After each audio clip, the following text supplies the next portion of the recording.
Hi there, listener.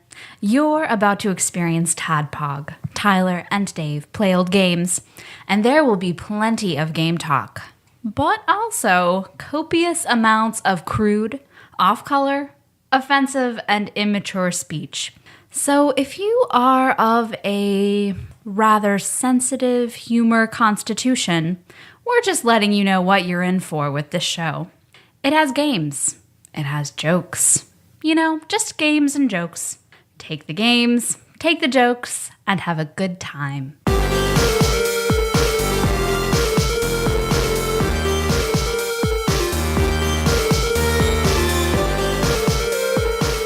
Hello, Internet, and welcome to a special TADPOG podcast. What? This is a weekly to bi-weekly show where two old guys talk about old games. I'm your bearded host, Tyler, and in my young life, I was into the hospital twice.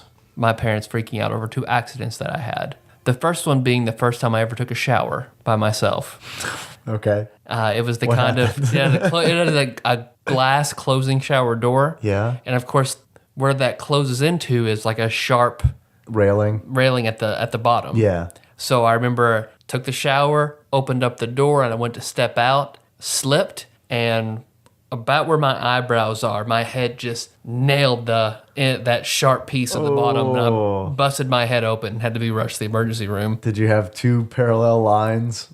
Well, if you look closely between my eyes, I have a scar. Yeah, I've noticed that before. As I've grown, the scar has moved down to where it is now between my eyes on my nose. Okay. So now I know. There you go. Huh.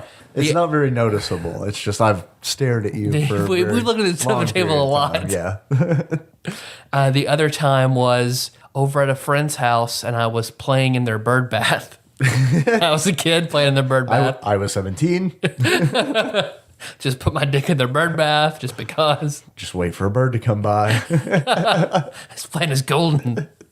And like mom kept yelling at me to stop, come home, or come back at the car. And I remember I was hanging off the end of it, and the bowl of a bird bath isn't always attached to the column. Right. So that huge stone bird bath, I pulled it over, busted my head open again, had to go to the hospital. This was after the shower? Uh-huh. Within a week. It was, I would say it's a real turning point in my life.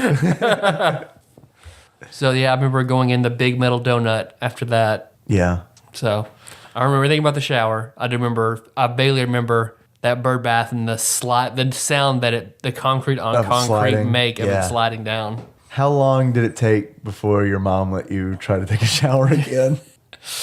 I haven't since then. I'm like on Wicked. I just rub myself down with fragrant oils. I don't really shower. I'm Dave, your bespectacled host, and I've been to the hospital a few times, and a few times as a kid, mainly for allergic reactions. Not pine nuts. That's your adult allergy. Right. That's my adult allergy. On my lifelong allergy. Your big boy allergy. My big boy allergy is pine nuts. My lifelong allergy is penicillin. And but this is not a penicillin story. Throwing you a little curveball. Mm-hmm. I used to play a lot of baseball when I was a kid. I used to love playing baseball. And for years, you do the obligatory T-ball. You throw that in, and then you move up to coach pitch. Mm-hmm. And then from coach pitch, the next rung is straight up PvP. Like you and another kid squaring off. And I was trying out. You also had to try out. That was for, like, a lot of things are changing, Tyler. Oh, yeah, I never had to try out. A lot of things are changing. You got to try out. A coach isn't pitching you a ball. A regular kid is. Man, so I'm nervous at tryouts, right? And I go up to bat, and I'm relieved when I look at the mound, and there's a coach there. Just a pot-bellied old man, standard coach. And I was like, okay, great. So all I got to do is hit the ball that this coach is going to pitch me. I've done this plenty of times. I don't have this added pressure of hitting a child's ball. So he pitches it inside, and I swing at it stupidly. I knew it was inside. I should have just let that motherfucker go, but I guess I wanted to prove so bad that I'm ready. I am good to go on baseball that I swung at it anyway, and it ended up hitting the tip of my thumb in between it was pretty much a baseball sandwich, baseball thumb bat. So that broke, but we didn't know it at first. So I get to go home and my thumb is just, I'm just bawling. My thumb is like turning colors. You know how it does like the chameleon stuff? And your dad told you quit being a pussy? yeah, I can't finish the story because I don't want to make my parents sound like monsters. So I'm going to end the story there. I can back up your story with another well-adjusted adult who had a story like this when he was growing up. Jacob York of wolf fighting fame has told me the story of he had a hammock in the front yard of his dad's house. He flipped out of the hammock, fell onto the ground, and broke his collarbone. Oh. He said he was like in just horrible pain, went in and told his dad about it. And his dad was like, "You're just hurt, go sit down." And it was like 3 days of Jacob being in horrible pain before his dad was like, "Fine, if it'll shut you up, I'll take you to the hospital." Broken collarbone. And he felt very, very bad. Yeah, this is okay, I'll put it this way. This is the exact same story, just substitute collarbone with thumb in 3 days for 2 days. See, it's something you can hold over your parents for a long time, though. It's fine. Hey. Yeah, take those. What the fuck are we doing? It's Monday. It's Monday, because we've done a few special episodes. We released them on Friday. We released them on Monday. But I think now we're going to really iron it out and start having shows every Monday and Wednesday. Oh, that's a lot. That's a lot of work, Tyler. Sorta. It's a lot of work. I'm actually going to step up and start doing something. So normally this has all been on you. I've just been showing up and talking into this big black microphone and then walking away. But so I will start editing. So Monday's episodes are probably going to suck. Like it'll just be clicks and beeps, Mork and Mindy, Earthbound, Chrono Trigger, Beards and Glasses. That's it. That's the show. I think that sounds. What do you mean? That sounds great. It's an hour and 45 minutes of stingers, just broken stingers. It's the only podcast that is seizure-inducing. Didn't know it was possible. No, I'm sure you're going to be fine. You're good. It's easy. So normally traditionally special episodes have been for games that they kind of fall into that retro style, or we just really love them and wanted to talk about them. Because we want it to make sense. You're probably listening. Well, first of all, you're listening because we're both charming and handsome gentlemen. So why not? We're so handsome. Talk? Look at us. Look at us on the podcast. I'll post you'll post a photograph of us on the show notes. Yeah. Just living party. Guess which ones we are. But they also listen because they want to hear us talk about old games. So that's what Wednesday will be specifically for the Super Nintendo list. We'll be playing through. That is that's what we're gonna call it. Original Flavor Wednesdays. The only thing we're moving from that is what we've been playing, because usually what we've been playing is something modern. Yep. So we'll take that out, and Wednesday will be straight up retro Super Nintendo, what the podcast is about, and then we'll move what we've been playing and any other special game. Maybe one special game, maybe a few. But it's just, so Mondays, we token Other Shit Mondays. Yeah, Other Shit Monday. It's just miscellaneous. Yep. So so now you know what it is. If you're in it for the Super Nintendo games, we're not talking about a Super Nintendo game today. I'll let you know when we do. So if you're like, you check out Mondays, like, okay, I'll listen to that. This is not about a Super Nintendo game. It's about a game, an indie game. Primarily, if we're going to talk about modern games, or talk about primarily about the indie game Rogue Legacy. Let's just get that out there. That was our goal for today. We're going to talk. This is going to stretch out for months. Yeah, we're going to talk about this game. We could December. For generations. Oink. Oh, yeah. Nice. If you played the game, you catch that joke. Otherwise, that was zoom. Yeah, whoosh. So yeah, but we're going to talk about. Because I'm going to talk about my Steam list. Yeah. And talk about whatever Dave has been playing, whatever he takes up another challenge. Maybe we'll have challenges that we'll talk about. We'll have other games that are important to us. Our day-to-day challenges that we deal with. Yep. We'll just grouse about our lives. I ran out of quarters at work, couldn't get a soda. Oh. FML. It was it was literally the worst. All right, Other Shit Mondays. Feel like we've got it covered, huh? Yep. That's it.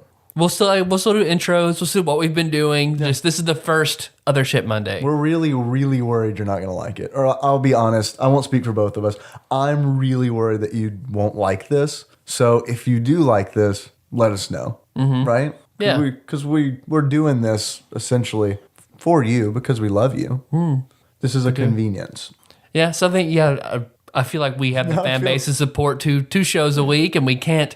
Some Super Nintendo games would be impossible to do 2 in a week and really be able to talk about them the way they deserve to be talked about. Yeah, I agree. So a Monday show about other stuff, just so you have you have a commute every day of the week. So here's another episode of TADPOG to fill your commute. Because I feel like most people from their phones in their cars is how they get TADPOG. Yeah, I think that's podcasting in general. Yeah, because I think that's like the 2 major things that podcasts are used for: commuting and while at work. I honestly think that that's the only time people listen to podcasts. Like even I feel weird. I love listening to podcasts, but I feel weird when I get home from work and lay down in bed and listen to a podcast.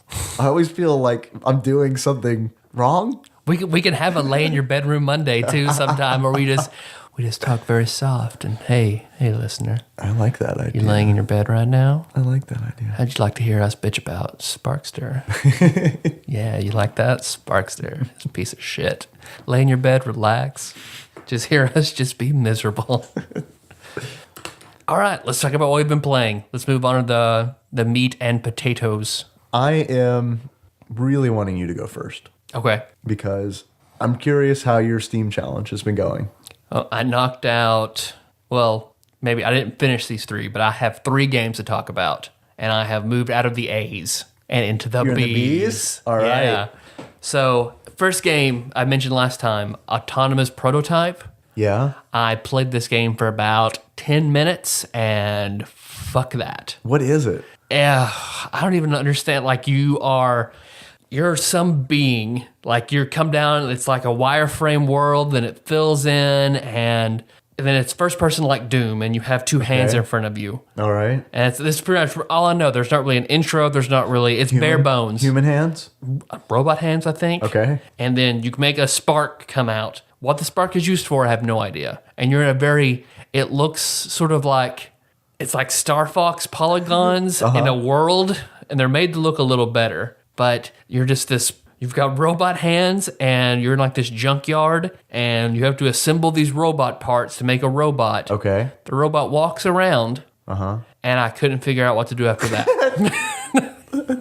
There are gates that you can't get through. Video games. So I'm trying to make the robot go near the gates. That's not working. Go up, try to spark the gate, push through both gates, walking around, trying to get hit. Nothing. No clue. And can't really find much on how to do Autonomous Prototype. I mean, people aren't really blogging about it. No. So should we live stream it? Should we call Paul and be like, hey man, what do you want us to play? Autonomous Prototype. maybe 3 people playing it. Maybe we could get through it. Oh man, through that first little part. Yeah, just show Tyler's weak points. There's just a timer at the upper right hand corner of the screen, just to see how long we can play this game. Because it was, oh man, I guess maybe if Reboot had been a game. Oh god, yeah. I know I'm going against the grain here, and I'm the only guy who didn't like Reboot. Reboot was so fucking creepy to me. I hated it until the end. The end was amazing, the last season, but everything else before that, I didn't like. Is that when Detective Munch shows up? Making Reboot take entirely in Tommy Westfall's brain. The end where Enzo, where it takes a dark turn, Enzo gets trapped in a game. Bob gets sucked through and lost in the internet, so Enzo has to step up and beat the games. Loses the first one. Sucked up forever. Dot breaks down into tears. Wow. And then it cuts to however many years later, and Enzo is this grizzled adult, and he's missing an eye. Whoa. And it's him and the mermaid girl that he saves from one of the games, and they're trying to fight their way back, and Enzo's just grizzled and angry. Swearing. I mean, it's close. I mean, it gets good then because they're trying to fight back and get back home. No one's seen Bob in years. Enzo has glitch. Bob dropped glitch, but glitch doesn't work for anybody else. So it just kind of sputters and sparks and can't really do anything. No, I've never seen any. The last season is better. That sounds like an HBO original to me. Well, they're reboot. Have you read about that? I did. Bringing it back. I did, yeah. Which I was not excited about at all until you told me this. I hope it's more like this. If they Mad reboot Max from that style. season, yeah. Because when they finally they're able to open up the portal of the internet again, and then some stranger comes back and is destroying things left and right, and turns out it's Bob. He's had to survive in the internet on his own, so he comes back and he's a lot more badass. Level 20 Ranger. Yep. He absorbs glitch, so they become one, and he just starts beating the shit out of hexadecimal and megabyte. Yeah, so. Cool. So what the fuck was the name of that? I can't even... Autonomous Prototype out of that Humble Bundle prototype. It's Telltale. Oh, that's... So they do good shit. Yeah, they do really good shit. There are like 4 or 5 other prototypes I'll get to, but this one, not... So pass it. Yeah. You pass on this one. I don't even think you can buy it anymore. It's probably just in that Humble Bundle, but no, don't. Mm-mm. After that, last in the A's was Awesome Knots. Okay. Which I've heard great things about. Yeah, looking at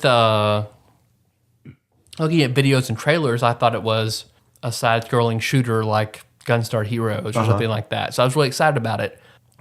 It is actually like a battle arena game, which is not my thing at all. I've never played one. I want to try because I think I would naturally be good at it. Yeah, you probably would be, but I was kidding. No, I mean you're. I think you would be good at this game, but it's also like the thing we both hate, which is you have to deal with other people constantly, right? Because it's 2-on-2, 2 people on a team against 2 other opponents, 4 live opponents. You have to wait, for games to start up and for you to join and stuff like that. And you're new. Everybody else has been at it for months. They're all better. They're all talking shit. You're just trying to understand, and they're just killing you left and right.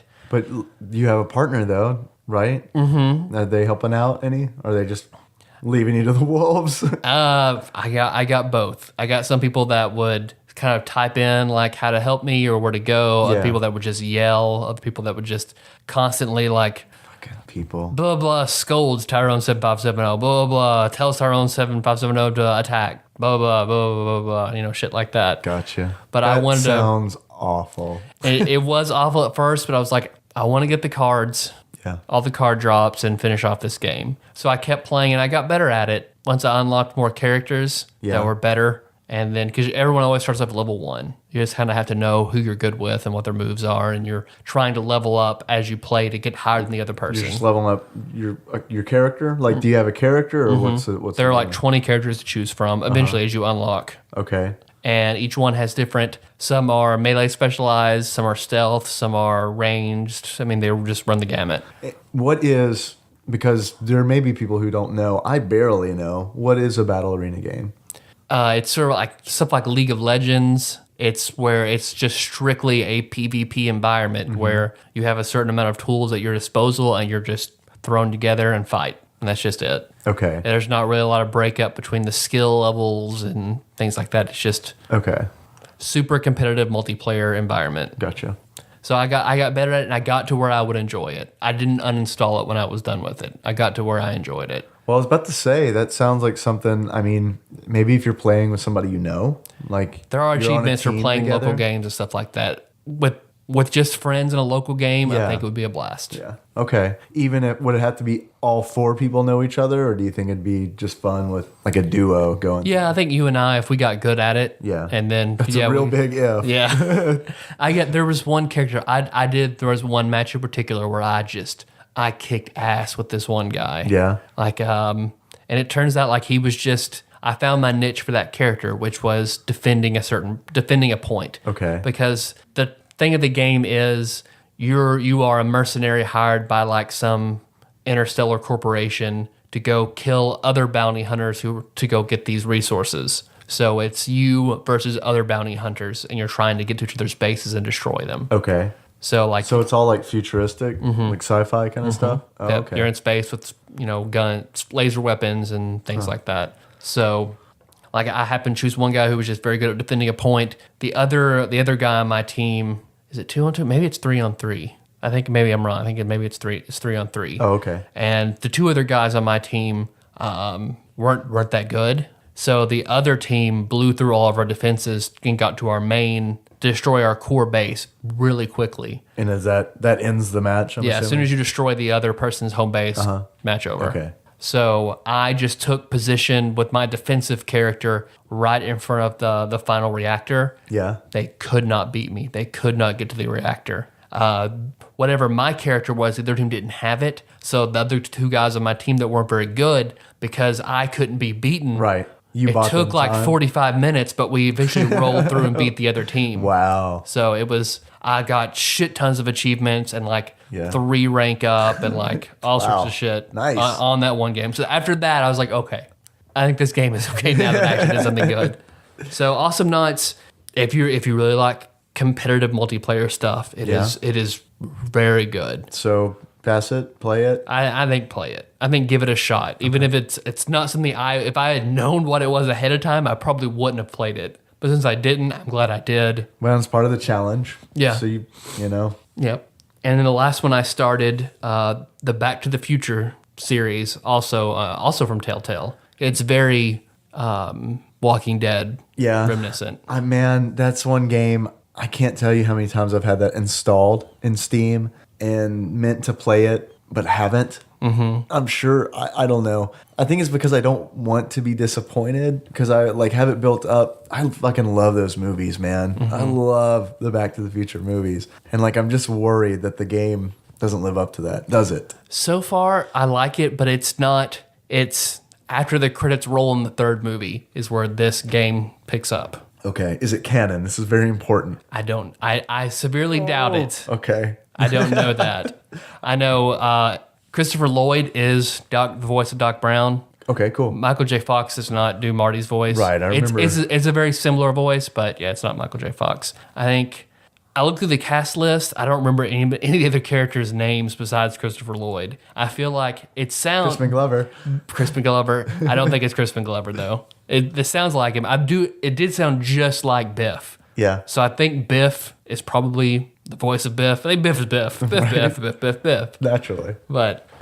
And then now you're going through, because Marty is like upset. He doesn't know what to do. They're selling all of Doc Brown's stuff because he hasn't been around That him. didn't take long. Yeah, it's been like, I think it's a year afterward. Oh, okay. So he's behind on his bills. He hasn't been back. And Marty's dad volunteers to like this auction off all his stuff. And Marty goes in and grabs like the plans for the DeLorean, the plans for the flux capacitor. And then the DeLorean shows up with Okay. just Einstein the dog in it. So then you have to try to figure out where Doc Brown is so you can go back and save him. So it's like a mix between Mario is Missing and Where in Time is Carmen Sandiego. Yep. Because you can tell it's before Walking Dead. So Walking Dead is like... Wait. it's this... Wait, so first Back to the Future happens, then Walking Dead happens? Is The Walking Dead a continuation of Back to the Future? God, I hope It's so. the same universe? I hope that's where it splits off. Like they did something wrong and that makes the Walking Dead universe. But I feel like Walking Dead is what Telltale does. That is like the refined end game of what they've been trying to do. Yeah. Back to the Future is not as smooth and refined. Oh, The graphics are similar, but they're not as good. There's still a lot of like open area in it. It's hard to describe, but it's just Okay. not as good. It's not as refined as Walking Dead. Okay. The movement, because there's lots of times there's so much shit on the screen and you have to do that weird mouse drag. If I could play this with the controller, it would be great, but you can only do it with your mouse. There is no controller support?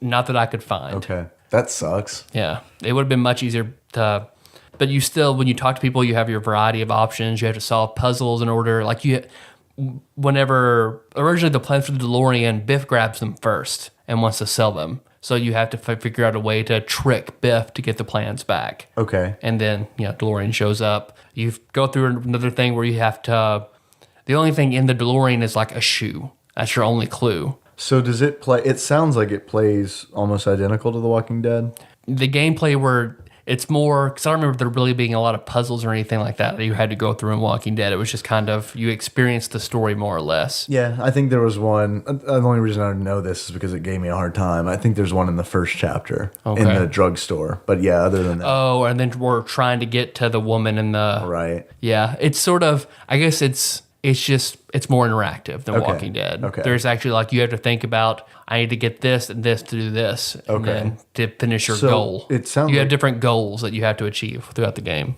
Maybe it's like a callback to like a old school adventure game. That is essentially what it is. It's Okay. an old school Okay. adventure. Back to the Future done an old school adventure. Okay, cool. And It's like Return to Monkey Island or whatever. Yeah. Grim Fandango told as like a Back to the Future. Black to the Future. Back to the Future.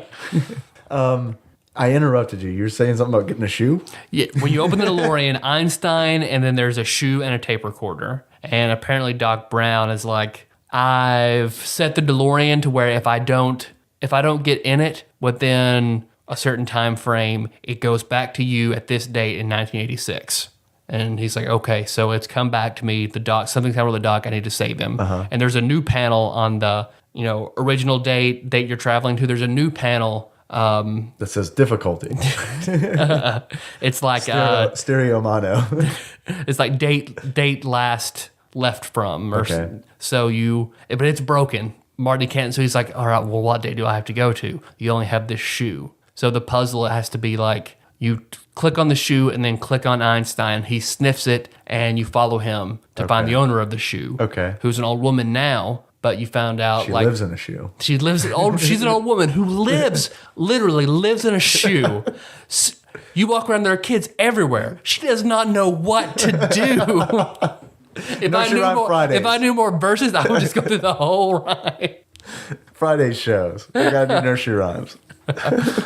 But she's like, she lost the shoe and she was like 20, and now she's like 80. So that gives you a little bit of a time frame, and you piece together newspapers in her house and what she says and things like that to get the date. And then you go back, and it's like sometime in the 20s, and Doc is in jail, and you have to figure out a way to free him. Supposedly he's going as Carl Sagan, and he gets murdered, and you have to figure out a way to stop it. So Why? What does he had? I thought he had a good thing going in the Wild West. What? yeah, I have no what happens to Clara and Jules and Byrne. So That it's not mentioned. How far are you? it hasn't been. I haven't finished episode 1 yet. Oh, okay. All so right. I don't know what happens to Clara, Jules, and Byrne. If that's never brought up, then this is not a good game. Like, I'm sorry. I don't care how good the rest of it is. If they just hand wave that. Well, so the DeLorean is also destroyed, so I don't know if they explain how the DeLorean gets rebuilt. Well, I think they could. I think that's easier because I think they could explain that away with some like time paradox bullshit. They could be like, "Oh, well, that was just a version. That was just the quote unquote presence version of the DeLorean. It still existed in the past, so that just means went and he got could have that sent one." it right. He could have sent it to any time after that. That kind of bullshit. 'Cause I remember, But God, I watched- romance, love, can't explain that away. Marty does mention Jennifer at one point in time. Talks about getting her a clock. Except he didn't say clock. Jennifer's love cocks. So, would you pass or play this game? So far, I'm enjoying it. It's a little slow because you walk around very slowly and you're exploring a lot of stuff, and you have to click on stuff in certain order. Stuff won't appear until you click on stuff already in a certain order, and then you have to re-click on a certain order. So It's a sleepy game. yeah. It's something, if you want to play at night before you're going to go to bed, this is a good choice. If you want to fall asleep. Yeah. If the goal is to fall asleep. Yeah. But so far I'm digging it. I think Cool. there are 4 chapters, 4 or 5. So I'll be on it for a little while. I can't. That's going to be tough. How are you going to talk about it without spoiling? Because surely what you're doing in episode 2 is because of stuff you did in episode 1. You'll figure it out. Yeah. You're a smart guy. Yeah. Or I'll just be like, play Back to the Future. All right, now we're going to talk Next. about Botanicula. So Banicula? I wish Banicula was a game, man. Shit.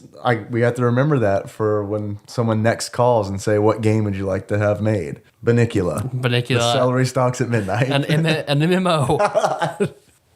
Yep. We know we got Miller's money. We know we're pulling in at It'll be- least $15 Middle a of a month. max level rabbit vampire just like immediately. That's what I've been playing. What have you been playing?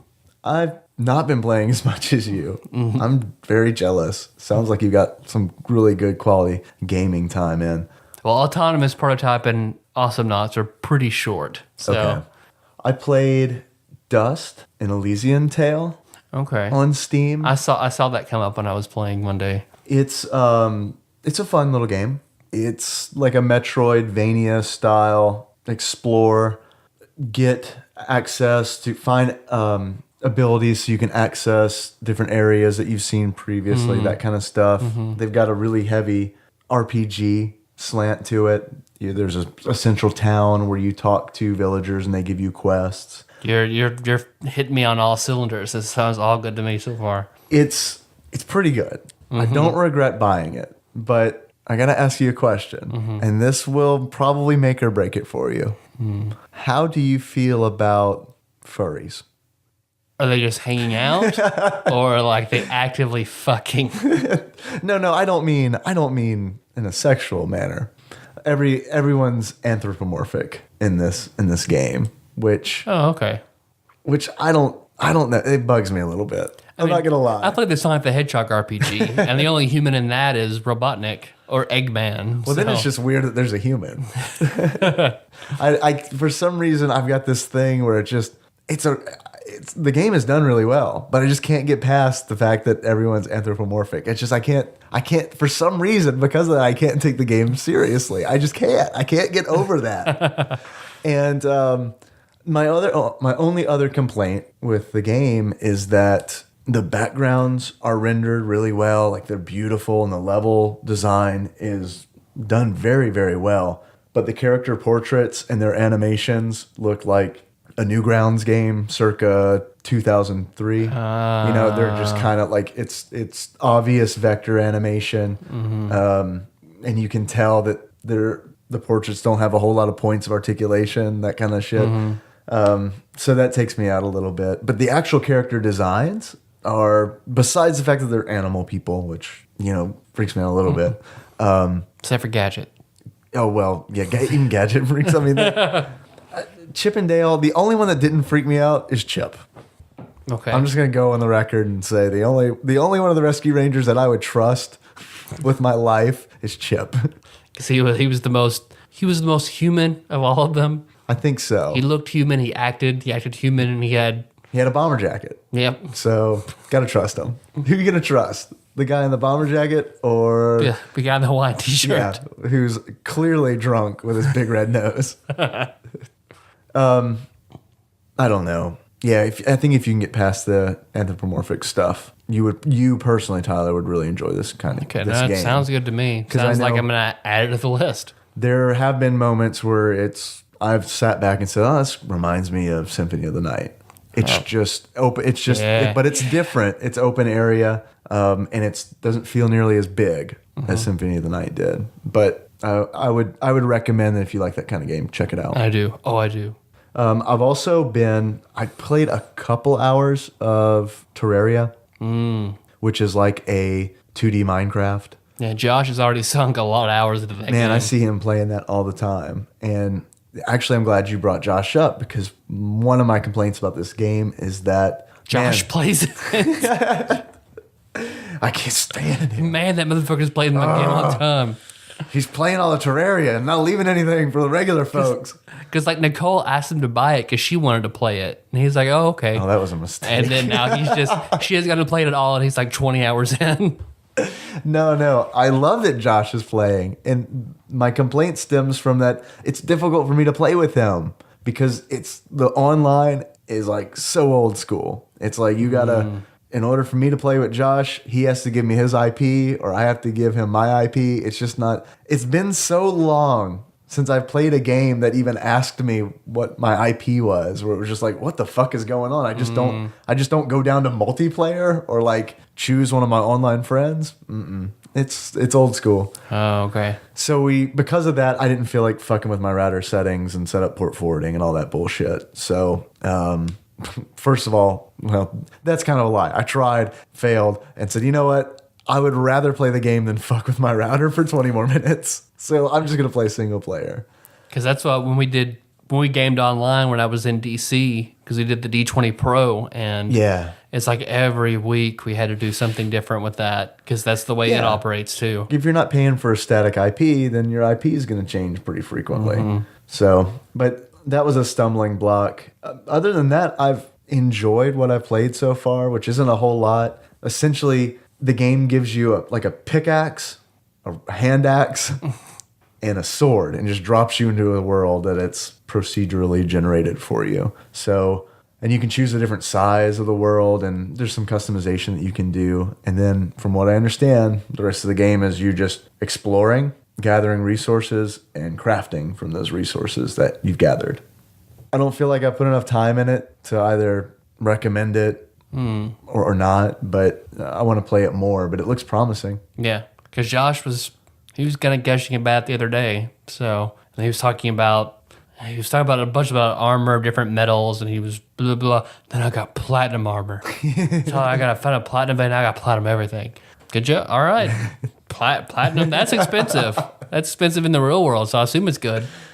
Bahamut in D&D is the platinum dragon, so platinum's got to be good. It's got to be good. That's it, man. That's all I've been playing. I haven't played Rogue Legacy in a long time. It's been a while since I've played it too, but I did play the fucking shit out of it. Yeah, you did. I am so glad you told me about Rogue Legacy because, God, I fucking loved it. God, this game is so good. It's a really good game. Listener, you can pause it. You can keep listening to us. Play Rogue Legacy. It's good. If you're going to wait till the Christmas sale, get it on sale on Steam, do it. Yeah. Rogue Legacy. I think it's worth the full price, honestly. If you don't have anything to play right now and you're looking for something good, I honestly, I'd recommend you go ahead and buy it. Don't wait. It's a game like you can just sit down and play 20 minutes. Like you can do one run in 20 minutes and you can watch TV and play this game. You know, it's not super. It's a ringing endorsement. That's what I like. I like having that where I can do that. It's not a game that requires 100% of your focus. Yeah. But see, I watched you play though, and you were fucking natural at this game. Like really. Before we get too deep into it, tell me about the game. Pretend I've never played it before. Okay, Rogue Legacy Rogue Legacy comes from the term for games roguelikes. Which roguelikes are games that when you die, everything starts over. Yeah. You have to go through it all over again. And with the idea, you just get a little better each time. Right. You learn more patterns, you learn more, your skills get better. You find some sort of power up or something that will stay with you when you die. So you get a little further each time. Right. So this game takes the spin on that you get to play through. It's in like sepia tone. You get to play through the first person going into this mysterious castle. And he's giving his backstory about, he's one of the princes and he has two older brothers. He's looking for his place. He's here at this castle to conquer and earn a spot with his father. And you play through as him, going through this castle until you die. And then once he dies, then... Well, he dies in a spectacular fashion, doesn't he? Because isn't he goes into assassinate? Yeah, you're right. He goes into assassinate somebody and gets killed. Yeah. In the meantime in the castle. Right. I'm not mixing that up, am I? It's been a while. I think you're right. Yeah. And then you play through as one of his children. Right. And the idea being that each time you die, you're playing the next generation. That this whole family line is dedicated to getting what is in this castle. Conquering. They train their whole lives to conquer the castle. Yeah. And so when he dies, and then you get to choose from three different kids to carry on his lineage. And it's randomized between... Each character will have a class, which determines their strengths and weaknesses, and then they'll have traits, right? Which just fleshes out their character, kind of gives them who they are, and has positives and negatives or both. What was your favorite class? I played. I spent the most time probably as Paladin. Yeah, Paladin or Hokage. See, I didn't. I never could click with Hokage. Hokage was what I did pretty much all the bosses on. See, I really liked the spell sword. And I didn't at first because I didn't like the mage at all at first. Oh, I still. But once I got the archmage, I really liked it because I can empower spells. The spell sword, I would wait until I got until a spell sword was born. I would wait to do bosses until I could get a spell. I mean, spell sword is really good. And then, because basically the thing is to try and there are 4 bosses and then a final boss in the castle.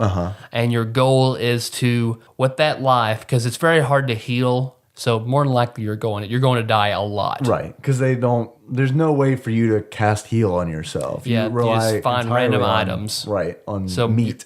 Yeah, meat and then a few in between rooms that might have a font of energy that'll bring you back or something like that. And it's sparing. Yeah, so you're gonna die, period, a lot. And then so your goal is to get as much money as possible. And then when you die, there's a large skill tree. And then you spend your money to upgrade all of your skills. And in the castle, you can also find treasure. So you'll find blueprints for helmets, armor, sword, and you'll find schematics for runes that further enhance your equipment. But then you have to find the schematic, and then you have to pay for it. So your goal is to find all the equipment, all the schematics, and all the money. Right. Yeah. Because outside the castle, there is a blacksmith, a sorceress, and an architect. Right. So the blacksmith will make all of your swords and armor all from those schematics. The sorceress has the runes that enchant that equipment. Right. And then the architect will make the castle not change. Right, which we haven't talked about yet. Right.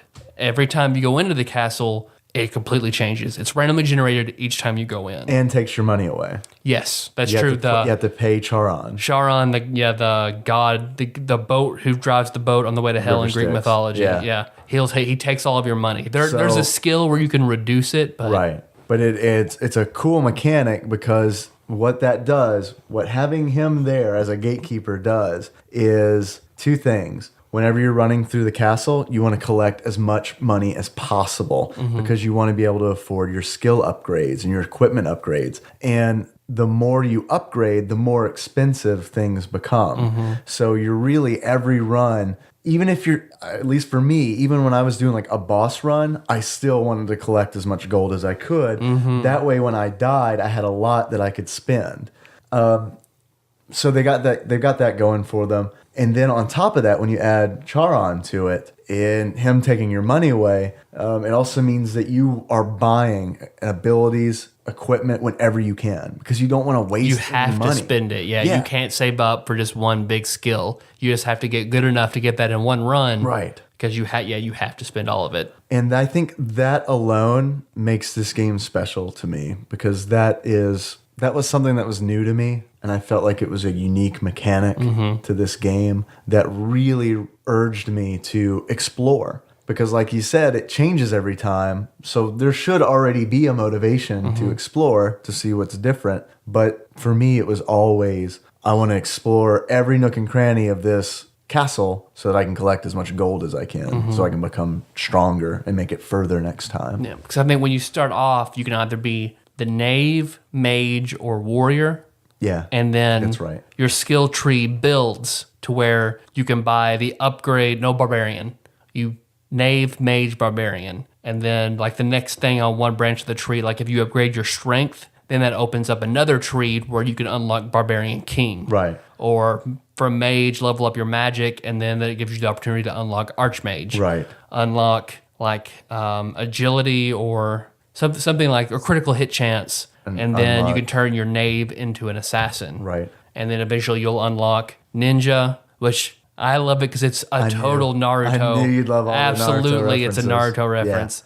Because he's wearing a village headband. And what's his special ability? All these classes get special abilities. Oh, where he turns into a log and disappears and goes somewhere else. And then because Naruto's tagline is "Believe it," so in the ninja description, this badass believe it. And in each class, all the classes function very differently. Yeah, they do. Because they all have a special ability on top of different skill sets. Because there's, so at the end game you'll have, and then the ninja goes into an assassin. You get the miner, which becomes the spelunker. Right. And you get the dragon. Yes. I think that may be all the classes. Oh, there's Lich into Lich King. Oh, how did I forget about that? Yeah. And Lich Queen. Oh, yeah, you're right. Because you can be male or female. Typically, you'll have like a bow in your hair will be how you tell the difference. Pretty much the only difference. Yep. Yeah. And then, because I love the Hokage, you're very fast. You walk twice as fast. You can't do critical hits, but all your normal swings do max damage. Which really, if you think about, evens out to you dealing a shitload of damage. So that's why I found it good on bosses as opposed to like the assassin, which the criticals do ridiculous amounts of damage, and they're fast. But I guess I went with paladin. I think you have knight and a paladin. Yeah. So the paladins have very high hit points, high defense, and their special is their shield, which nullifies any hit at the cost of 25 MP. So I loved paladin. I like paladin too.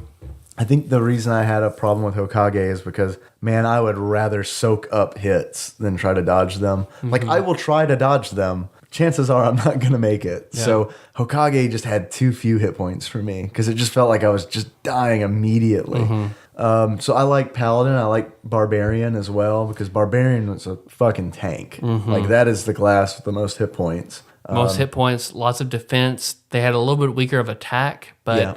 Ultimately, that really didn't matter since they had so many hit points. They were some of the best for making full runs with the castle. They have a pretty useful special ability. Yeah. So it's from Skyrim.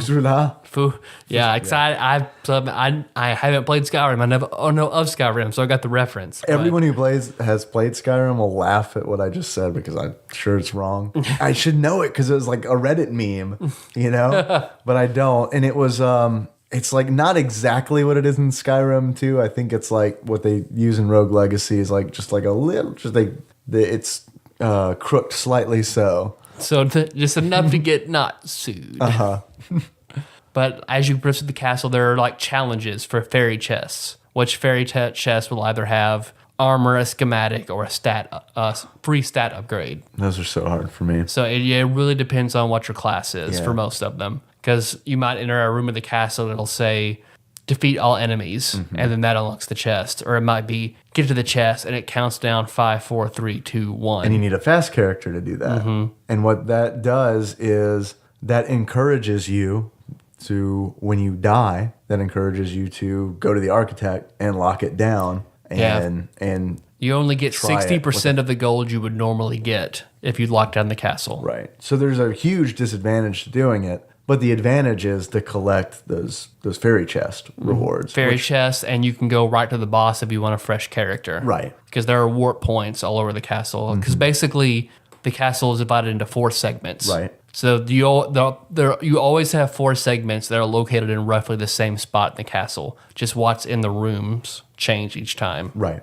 So I think the first boss you're supposed to fight is Kadir, the giant eyeball that's in the first wing of the castle. Yeah. I never had any problem with Kadir whatsoever. No, I didn't either. Because I feel like it flows where you're supposed to go from the main castle to the forest area, to the Maya, which is like the attic, to the darkness, which is the basement. Right. Each one getting really ups in difficulty as you go to each wing. Yeah. Oh, and yeah, it's noticeably different. Like to the point where I remember going from the Maya to the darkness, and man, like that took me a while. That was a hump for me to get over because that's when I was like, shit, I really need to start collecting as much gold as I can and just grinding this out because it was just the jump in difficulty was that much for me.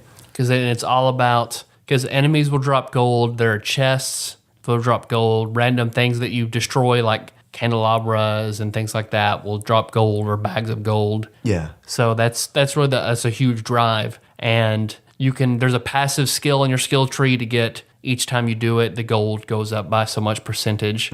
So you want to max that out early. I see the intent for the character, but it did not work for me, which was the miner. Yeah. The miner has horrible stats, horrible health, hit points, magic. Pretty much everything. Everything sucks, but their gold find is really high. Right. So the goal being, if you're a miner, you just avoid enemies and just go through trying to collect chests. Which sounds great, but I could never make it very far with the miner. Like to the point where it became more effective for me to just use a barbarian or a paladin or a lich king and go through just as long as I could because I'd always come out with more gold. Way more gold when I just killed enemies for it. So, and then let's talk about more of the classes because the Lich and the Lich King. The Lich King starts off with low HP and MP, but every enemy you kill, you absorb their life force, so your max goes up further and further. And max HP, yeah. Yeah, and then you have a very good magic spell where you release ravens. So you'll kill enemies and still drain their HP, MP. So the Lich King is a really good farmer, especially with gear. You can get because I had the vampire set on him, which just completely upped his HP absorb and his MP absorb because I had runes on them. Like, I mean, I just stacked him for draining MP and HP, where he could just go through and siphon the life out of everything when I would get to full, I would use his convert ability to give him more MP. I sacrificed HP for MP just because I knew I'd gain more HP as I killed more things. So then by the end, when I got to a boss, I would have this massive bar of MP that I could just cross my fingers and hope that spamming ravens Just would kill run, this boss. throw ravens at him. Uchiha Itachi style, just throwing ravens, throwing ravens.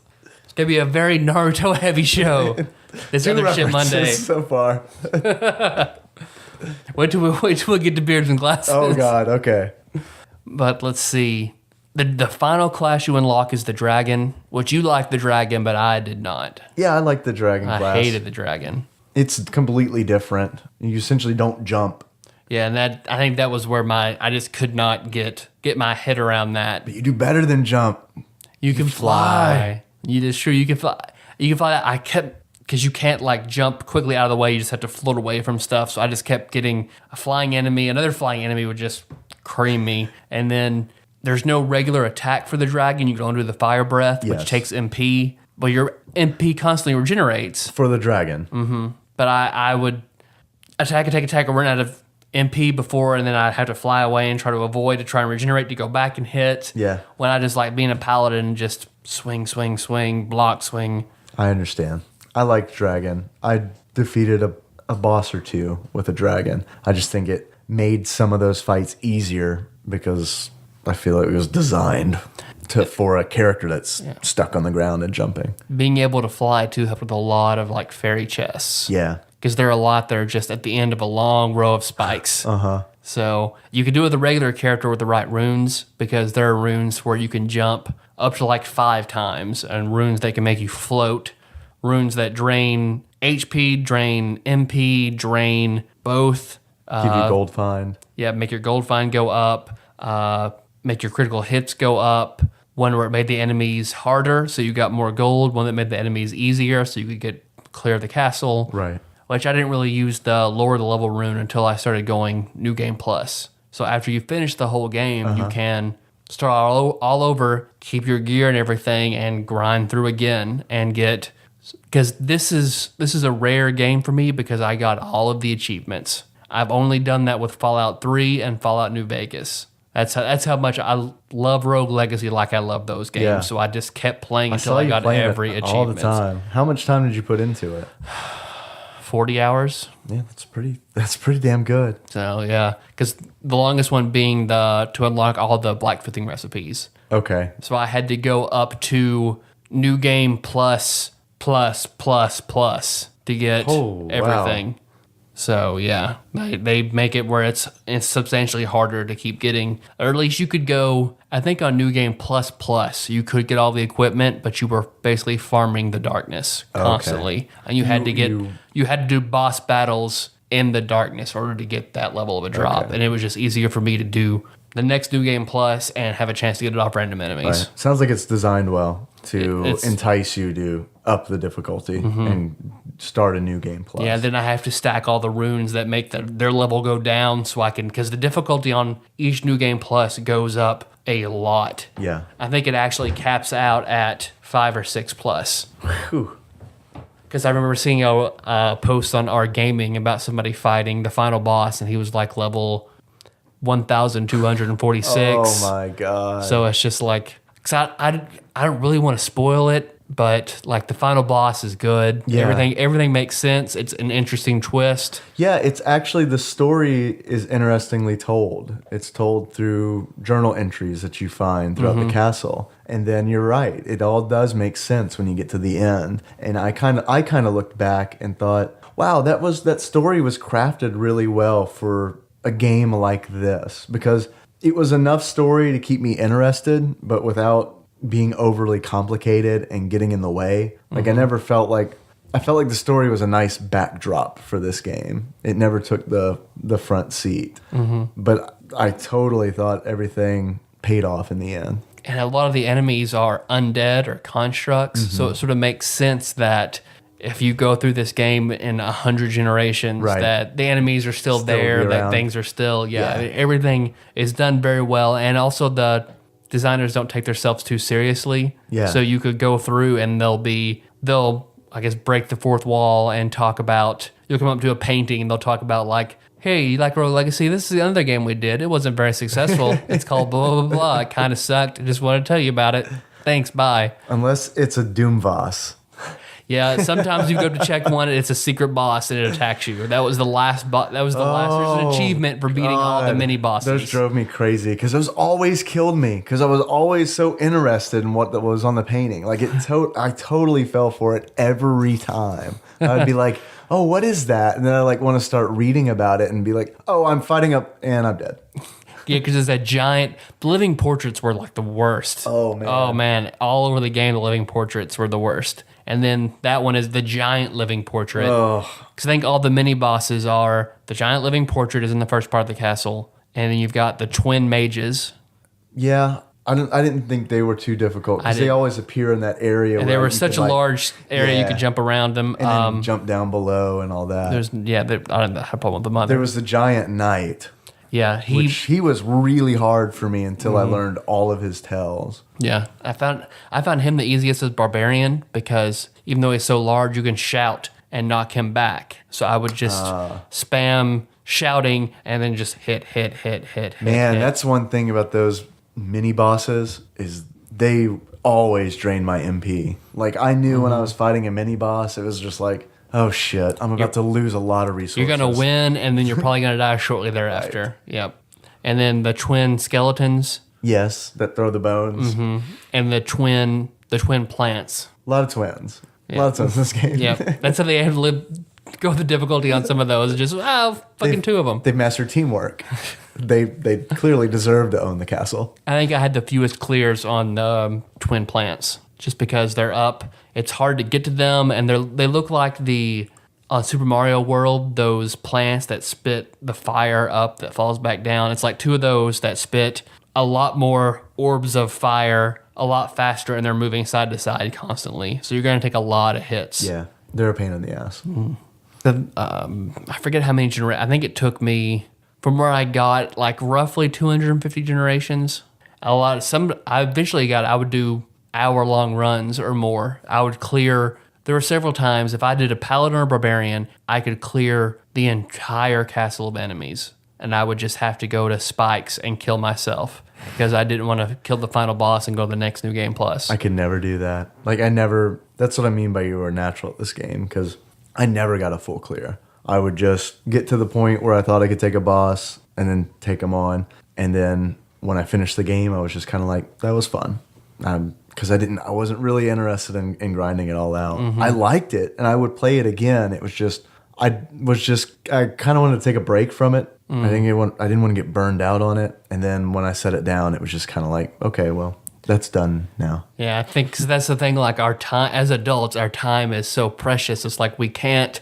Unless we really genuinely love it, we don't have the time to dote on something or spend, like that one game you're talking about on your 3DS that, like, if you spend 30 minutes on a puzzle and lose, it's like, I don't have time for that. I've got to either go to work, I have so many other games I have to do, I've got so many responsibilities, and don't have time for that. It sucks when you're playing a game and it's like Pushmo, for example, where it's like, I really like this, but in this 30 minutes, I could be doing so much other stuff, playing other games. That's why I love to multitask. Like I got all this shit on my DVR I need to watch.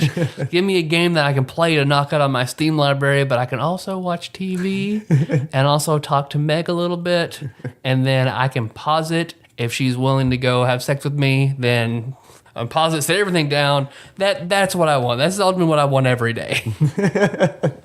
Although, honestly, there was all that gear that had lots of different purposes. Like, there was gold finding gear, which was very heavy because you could only have so much weight. You had to upgrade your strength to be able to wear different sets of gear. Right. So, like, gold find gear was very heavy and had very low attack. But if you're, like, a miner with all the gold find gear, I mean, you're going to find a lot of gold. It just, I guess it depends on your play style. Generally, I always played a paladin and stacked defensive gear, and then that's how I would mow through everything. Well, I think in a game like this, it lends itself to you stacking and playing defensively because you're going through a gauntlet, essentially. Mm-hmm. You want to last as long as you can. I think that's why I like it, and Blake Woods probably wouldn't like it as much. Oh, yeah? Because Blake is like, when it comes to gameplay, he is my polar opposite. He likes just I play far more defensively in everything that I do, and Blake is just balls out offense, kamikaze, and Magic the Gathering, D&D, video games. That's his play style. Yeah. So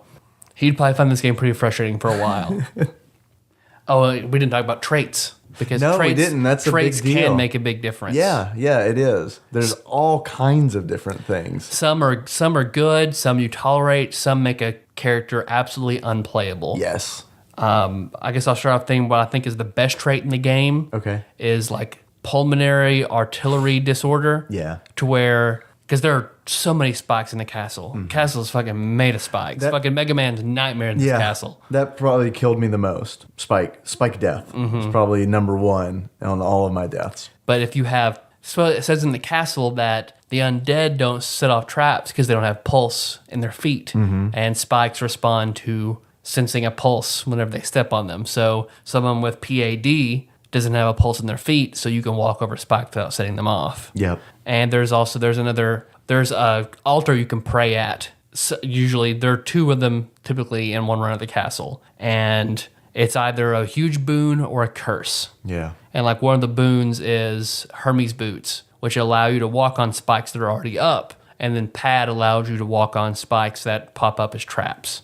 So with those two items, you're immune to spikes, which makes the castle way easier. Because then you're just worried about enemies. I've never had both of them at the same time. And I always ended up getting that fucking hedgehog's curse. Oh, man. Fucking hedgehog's curse that is like awful. the worst thing because it's cute. It's named really well. Hedgehog's curse. And the icon's even like a little blue ball. Mm-hmm. And it's essentially, if you get hit while you have hedgehog's curse, you lose your gold. It flies out of you a la rings flying out of Sonic. Mm-hmm. It is awful. Because you get hit so much. Oh, God, so much. I just have to, if you had that, you have to just get hit till you clear a room and then go gather all your gold up and then do it all over again in the next room. It's the worst. And let's see, there's one like Charon's ring where for that next run, he won't charge you.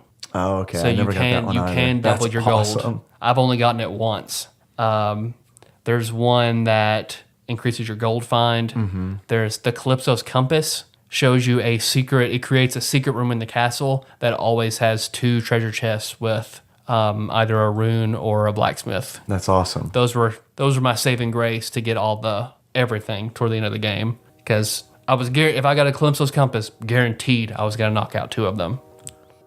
That is we didn't get on the Dave Reads from Wikipedia train, so that's it. Leaving the station. If you can hear it, I never know. Sometimes it picks that shit up, sometimes it doesn't. Let's see. That's the longest train. Besides Pad, I think the worst one that I could not play was the one where everything is flipped, and reversed. Oh man! Oh my god! Unplayable. I think the description even had the word Barfsville in it. Yep. Because you see your character sees everything upside down and flipped reverse. Oh man, it is hard. Ugh.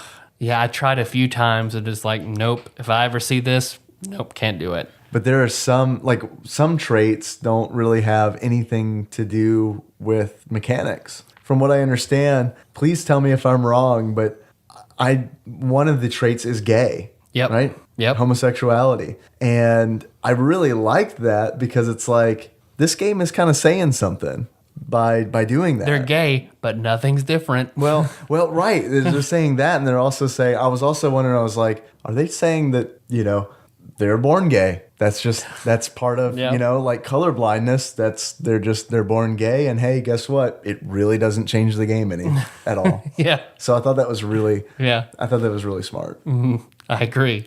But yeah, color blindness, the game is in black and white. Right. It's kind of annoying. Nostalgic. Everything's in sepia tone. Nearsighted. Your character misses the path. Nearsighted where only stuff that is far away, everything close to you is blurry. Yeah, they fuzz it out. And then everything else, and then farsighted, the reverse, right. Only what's 5 feet in front of you is clear. Everything else is blurry. Hypergonadism, right. to where you're enormous and you can knock characters back further. And then there's Dwarfism, which is the I think opposite. that's one of the best traits in the game too. Ooh, I don't know. You can get into so many more places and so many know. treasure chests if you're a dwarf. It changed the gameplay so much for me, though. Like, I found that I couldn't judge my jumps as well and all of that. And at first, I thought hypergonadism was going to be awesome. The first time I got it, I was like, yeah, hypergonadism, barbarian. And it made it a lot harder. Because you're so big and everything can hit you. Everything is hitting me. I found that really good for the final boss. Hypergonadism? Because I just Knocking them back. with a Hokage with hypergonadism, and I could just juggle him for massive amounts of damage. Okay. So no problem. And then I found that PAD, the boss in the darkness, is just this a blob that will split every time you hit him, and then spawn mages, and the whole floor is spike traps. So I got a Hokage with PAD, and then I could just walk back and forth, just kill, walking constantly, because all his blobs eventually fall down to the bottom. Normally spikes come up, so you have to be in the air, and it's very difficult. Right. But with PAD, just walking back and forth and wiped him. That's a boss I killed with the dragon class. I can see where that would be easier. Flying up and taking out the mages. Yeah, and that's shit. what I did. And then I would just focus on a group of the blobs. Like, once he split the first time, I'd be like, okay, I'm focusing on the ones on the left. And then once they split, I kept focusing down. I think it's like 48 blobs you have to beat in total. It's a gross I believe fight. it. Yeah. And then each one, spawns like one of the medium-sized mages that raises these earth spikes. That's pretty bad. Yeah. So that is definitely, I think, the hardest boss. And the mages look like I call them wind socks from Ghosts and Goblins. Yeah. Because they're like the earth, fire, ice. I guess that earth, fire, and ice. I can't think of another one.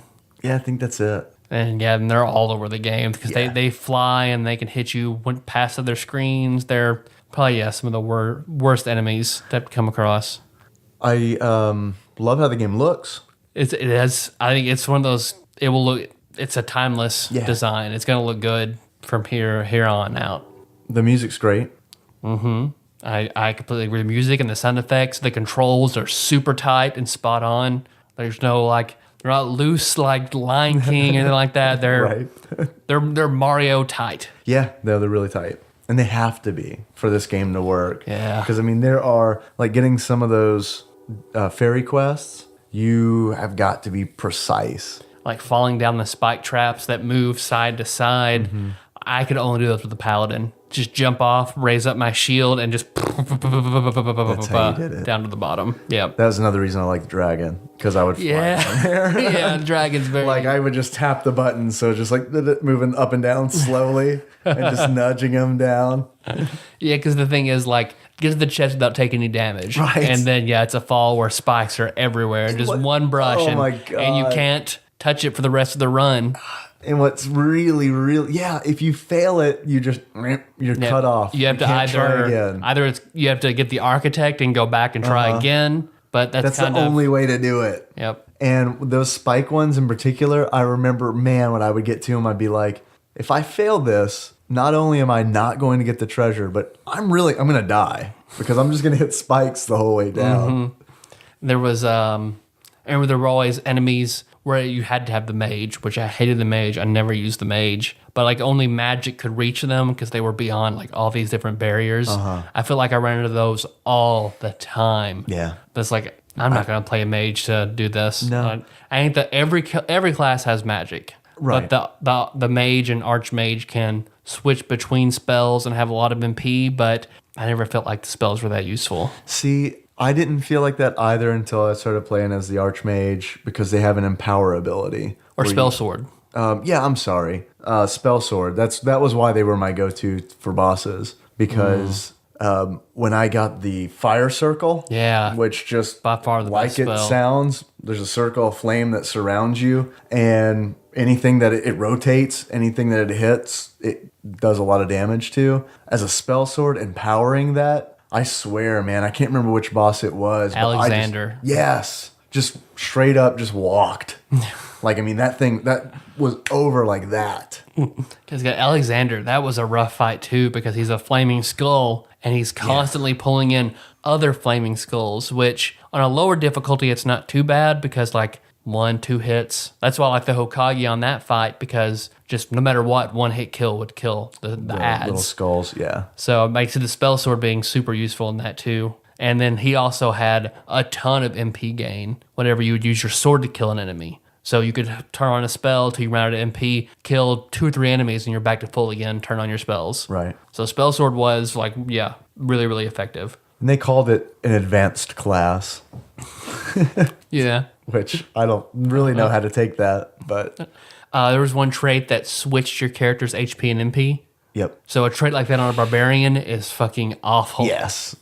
It was okay on like a Lich King. Yeah, it really didn't really matter. notice, yeah. There was one, there was a trait that wouldn't let you be knocked back by any enemies. And there was another one, because there's exomorph and endomorph. Mm-hmm. One would make it so you couldn't be knocked back, and the other one would make it so that you would always get knocked back violently. Your character is very, very skinny, so Yeah. you fly to the opposite side of the room every time you're hit. Endomorph, I believe.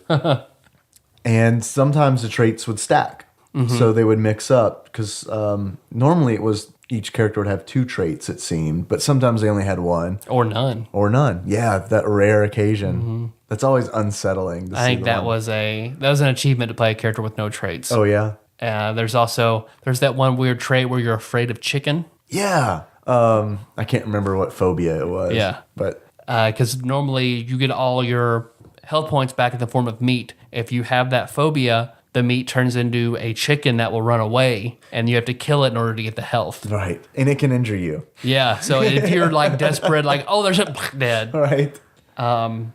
All the achievements were named after phobias or philias. Mm-hmm. That was cool. Which I like that. Yeah. Gemini-phobia or Gemini-philia, where you have to beat the game twice. Since it's twins, beat the game twice, get that achievement. Killing a chicken that you were scared of was one. Everything was there's also the challenge room for the clown. Yeah. Just randomly there would be a clown. There were two living residents in the castle. I don't really know how they were there, but there was the clown. I'm not convinced the clown was living. Yeah, well, the clown was a jerk. I think the clown was like a hallucination. or a craft of magic. That's fair, because you walk in and out of nowhere there's just like a big tent with a clown like, hey, play my game, jackass. Yeah, and music changes to like a carnival tune.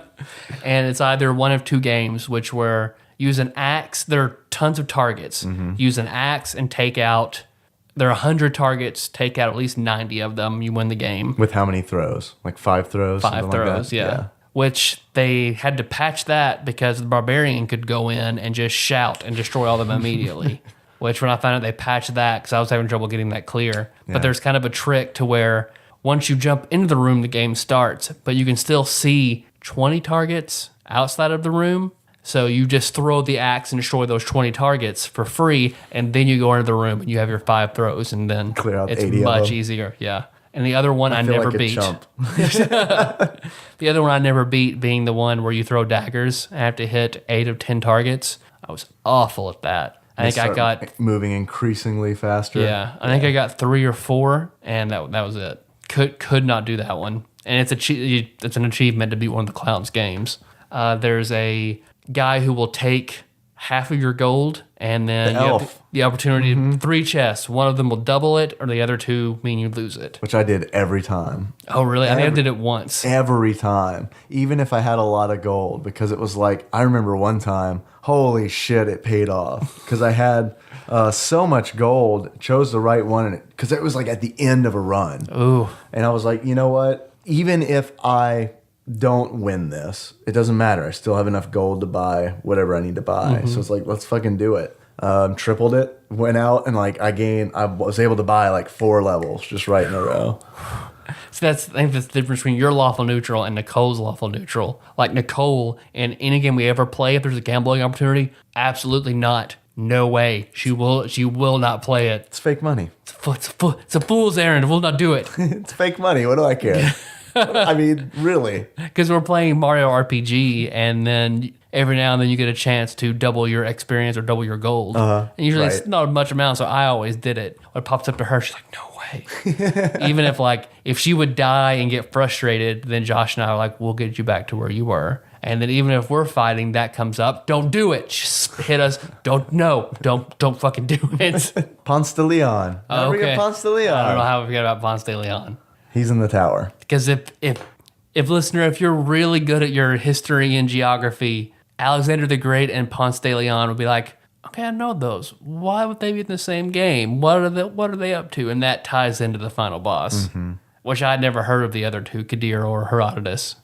No, I hadn't either. And honestly, to be honest with you, didn't even put together Alexander the Great from Alexander. Yeah. Until you just said it. And now it makes a lot of sense. Yep. Overall, it's a good game. This is the game that it's one of those things. It's as good or better than most AAA titles. Yeah. It's simple. It's fun. Pick up, put it down. Fantastic. Fan-fucking-tastic. Buy it. Yep. Play it. Support Love it. Cellar Door Games. Maybe they'll have a humble bundle eventually, and we can get our hands on The games they make fun of within this game. like the bear in a cave game where you're trying to go through solve puzzles as a bear fighting other bears. I never saw that one. There was the horrible space rhythm game. Yeah, that's the one I really want to play. Because that was supposedly like it had 100% bad reviews from the one guy we let play it.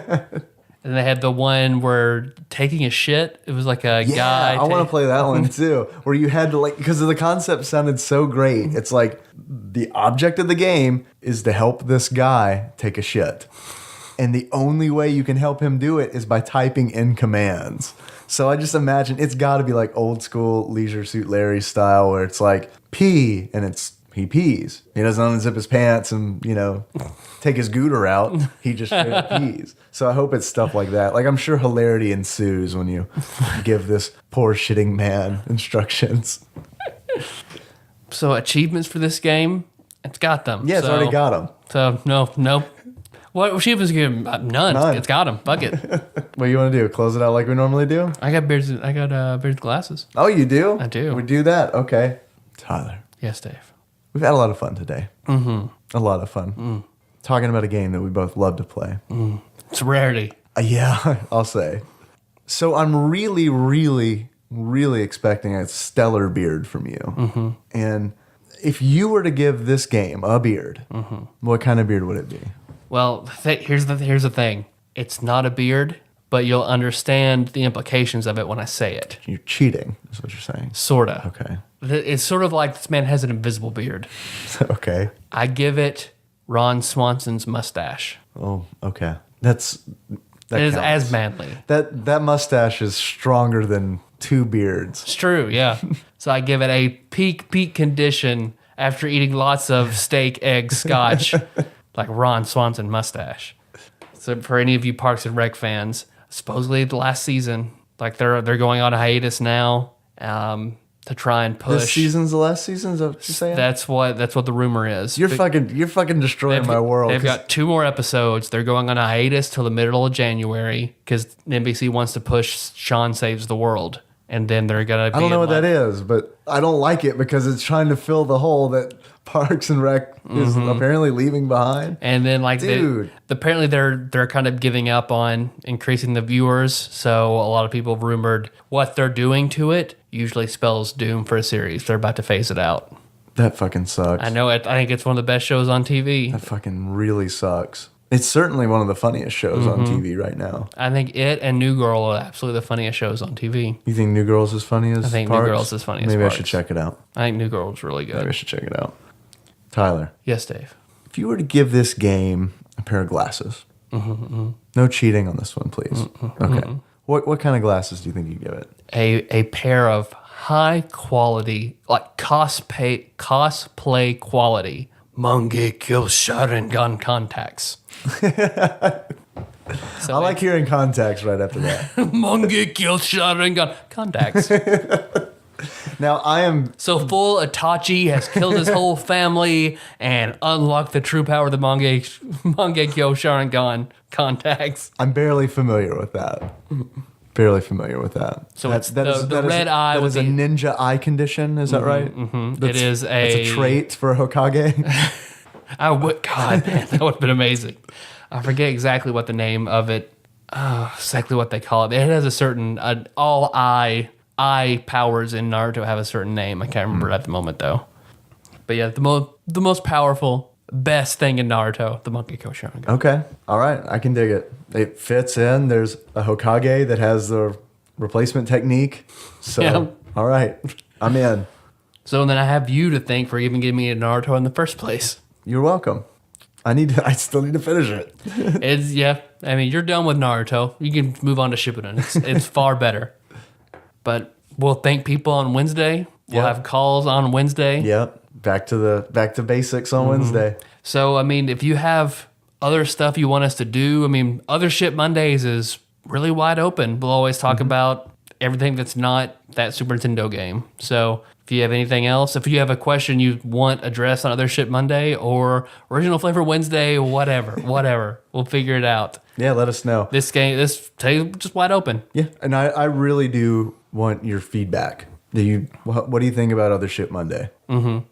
Because it's different. It is different. And then you've got your choice between if you don't want to listen to it, it's okay. Tune in Wednesday. If you want to hear other shit, listen to this too. It's fine. I think it's a great idea. I think everyone listening also think it's a good idea. I just want to hear from them, Tyler. Yep, it's true. I just want to hear from them. And if you really like it, 5-star review it. It's fine. We'll love it. We'll appreciate it. Why not? I don't want to have to start lying and logging in from everybody's computer that I see. Just like, oh, these guys are so awesome. 5-star review. Someone gives you a business card. Do you have an iTunes account? May I use your computer? People, I go into Starbucks with on their laptop. Can I use it for just a second? Just a second. That's a Portlandia skit, right? Yeah. That is. I have to get my podcast high review. Thank you. Just the guy who keeps going. That's it. I'm done. You want to do? We doing the regular? You want to do the regular? Do the outro? regular outro. All right. Maybe, or we can change it. You want? I'll read your part. How about that? Okay. We'll do that for Other Shit Oh Mondays. man, this is fucking crazy. Topsy turvy in here. Fuck yeah. If you get that reference, leave us a thing on Facebook and we'll give you 100 TADPOG points. 100,000. 100,000? Okay. If they get the topsy turvy reference. All right. I know. I'm pretty sure someone in Megalixer will. Yep. Otherwise, no Googling topsy turvy. Thanks for listening, everybody. You can find the show on iTunes or Stitcher so you don't miss the next episode, where we will be talking about, we don't know yet because it's Other Shit Monday. So we'll figure it out. While you're there, please don't forget to subscribe. You can also give the show a 5-star rating and or write a review. Do it because we like to hear from you. Mm-hmm. And I'm able to make love to my wife that week if we get 5-star reviews. Otherwise, I'm too emasculated to do it. I know that feel. I don't have anyone to thank. I'm thankless.